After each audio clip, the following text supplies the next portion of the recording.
Hey guys, it's Julian, and today I'm super excited to be showing you how to make groovy piano house like Kink. As usual, you can get the project file and samples and MIDI and presets and all of that kind of stuff for this video in the description, and if you're a patron on my Patreon, check there because it'll be available shortly. And yeah, let's get started. So, this loop you heard in the intro, we're at 125 BPM. The first sound we have here is the chord stab, which sounds like this.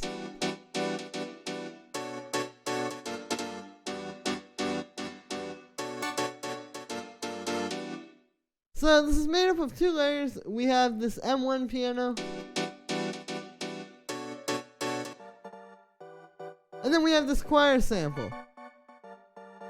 And they're both playing the same MIDI. I'll show you the MIDI really quick. Here it is.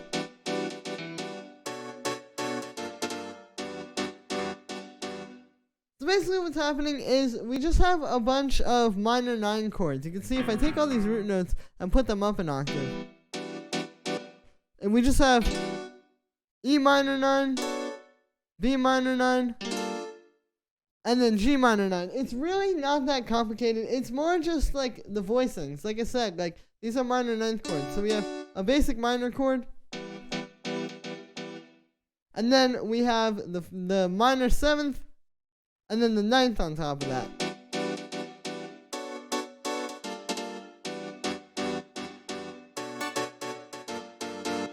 And yeah, it's really simple. It's just 3 chords. Even this chord up here, it's just that E minor 9 up an octave. So it's not really that crazy. And then I'll show you, once I put these notes back, I'll show you the individual sounds. Like I said, it's just the M1 piano. So it's the piano from the Korg M1.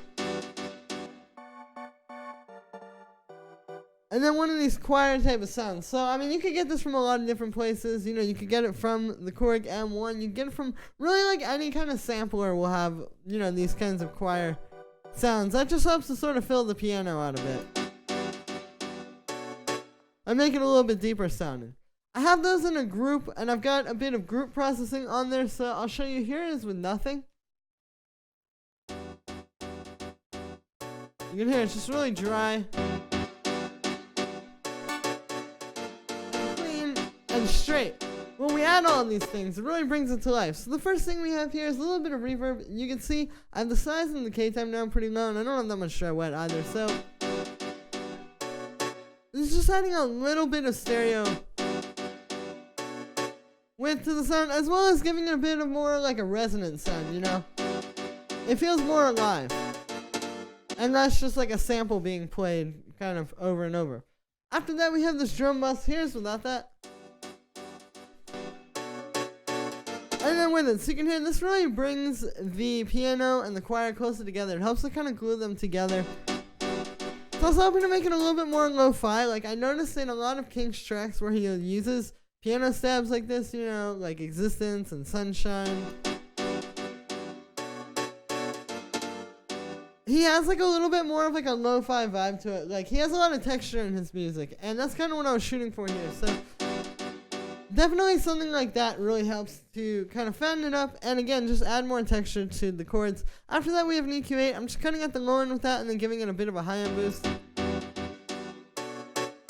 You can hear a difference there. And then the last thing we have here is just a little bit of a side chain. I just have this being side chain to the kick. Slightly. It's not doing a whole lot, but it just helps to keep it under control. Yeah, that is the chord stab. Next thing we have here is the bass, which sounds like this.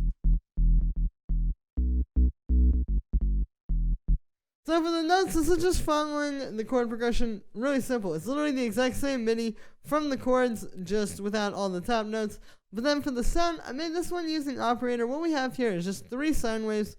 Really simple stuff. You can see we just have them at a little bit different octaves. Like we have the first 2 at the same one, and then the third one is up an octave. And yeah, this is just to get like a sine wave, but with just a little bit more on top of it. You can hear the clean sine wave versus when we turn these on.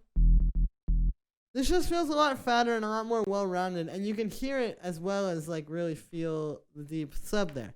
After that, we just have a bit of saturator. Here's without that. And then with it, so it's just kind of fattening it up a little bit more, kind of giving it some more texture. Pretty simple stuff. After that, we have an EQ8, and with this, I'm just cutting around 100 hertz. Yeah, like right at 104. This is just making room for the kick. The kick is hitting very much in that range of like 100 to 200 hertz. So cutting that on the bass kind of cleans it up and makes room for the kick a little bit more. After that, the last thing we have on there is just a compressor side chaining it a little bit to the kick. Same thing as with the chord stab. It's like it's not meant to be super noticeable. It's just helping to keep it under control a little bit and letting the kick cut through a bit more. And that is it for the bass. The next thing that we have here is the kick, which sounds like this.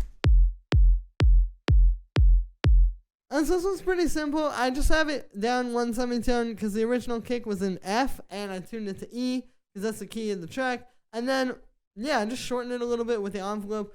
Pretty simple stuff there. After that, we just have a bit of drum bus to kind of fatten it up. You can see I've got the drive on there. I've got the crunch on there. I've got the drive set to medium as well. And then I've got the boom up a little bit. So here's without that. And then with it. So you can hear that really fills out the kick. And then the only other thing I have on there is just an EQ8, just doing a bit of a low end boost, a bit of a cut around 200 hertz for some, to get rid of some muddiness. And then a bit of a high end boost for the click. And that is it for the kick. So then I have the kick and the bass in a group. I talk about this a lot in my videos. It just really helps to make them more cohesive and make the low end tighter sounding. Here's with no group processing. And then with it. So you can hear, yeah, it really helps to make the kick and the bass fit together better and just, again, make the overall low end stronger. So the first thing we have here is the drum bus. Here's without that. And then with it, so this is just kind of gluing everything together a little bit. It's like with the chord stabs, when you put this on a group, it doesn't have to just be drums.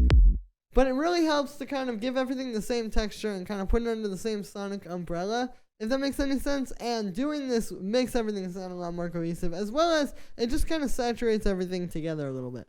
After that, we just have the EQ8, which is very similar to the ones on the kick, actually. It's just doing a low end boost, a bit of a muddiness cut around, and boxy frequencies cut around 200 hertz, and then the high end boost for the click.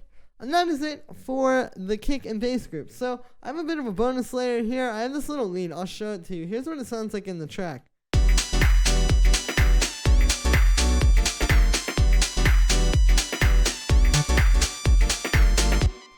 I wasn't so sure how well this fit like the Kink type of vibe, so I wanted to save this for when I actually showed you the thing and not having that loop in the intro. But yeah, this is really simple. It's just a little glidey kind of like jazzy sort of lead. Those are the notes you can see. I've got them overlapping. We just have this simple, it's just a saw wave into a bandpass filter. I've got a little bit of an LFO, I guess, on the volume oscillator B, but that's not on. And then we just have the glide there.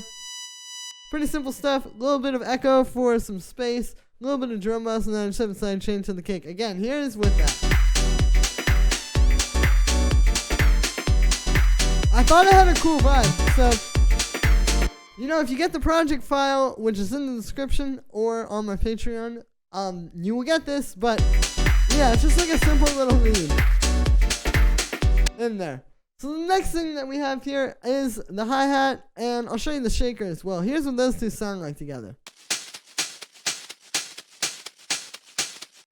So what we have here is, like I said, we just have a hi-hat and then a shaker. And I'll show you. Now with these sounds, the thing is, I have them in this group, which has like some very heavy processing. So that's really impacting the way they're going to sound. But I'll show you. Here's what the original sounds sound like. Here's the hi-hat. And then here's the shaker. So yeah, and then I just took those in here, and again, the hi-hat.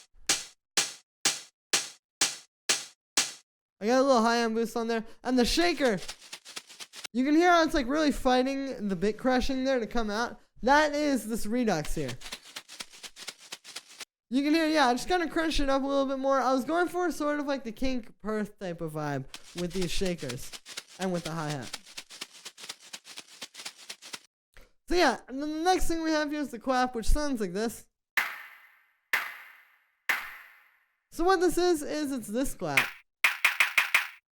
And I've just got it in here, and then you can see I have a few effects on it. So the first thing we have is the redux. Here's without it. And then with it, you can hear, with the redux that's on the group here, it's not so noticeable. But this is just adding a little bit more crunch to the sound. And after that, we have a bit of reverb. You can hear that pretty audibly. So I just had the reverb on here. I wanted to try something a little bit different. I noticed in Kink's tracks a lot, he'll have like kind of a reverb or a clap with a lot of reverb on it like this. And I thought it fit well into the track, so that was the goal there with the reverb. And then the last thing I have on there is a saturator. I'll show you here's without that. And then with it, so it's just kind of fattening up the clap a bit, kind of making it hit a bit harder. And yeah, that is it for the clap. The next thing that I have here is the two little percussion sounds, which sound like this. I'll play them with the hi-hat so you can hear how they...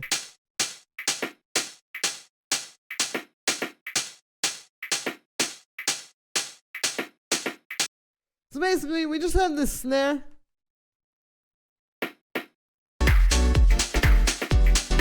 You can hear that type of thing. And then we have a little percussion sound as well.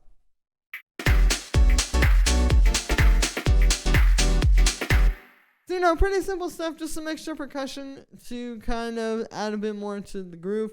And then I have all of those different percussion sounds that I just showed you in a group. So, like with all the other groups in here, I've just kind of got these grouped together to make them more cohesive. And with the drums in particular, there's this very sharp bit crush here from this Redux.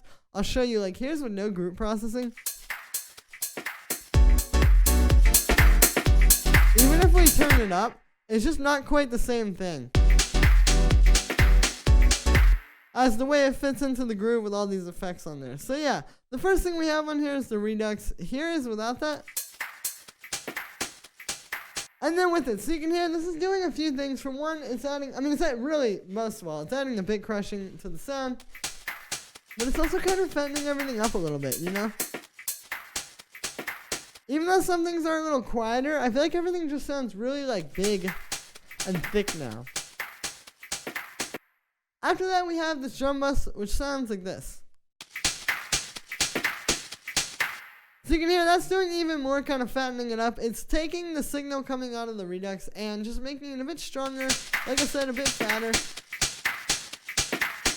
And yeah, just kind of giving it a bit more power and making it really like contend in the mix. You can hear if I turn this off, it's not really that loud in the mix. And even if I turn it up,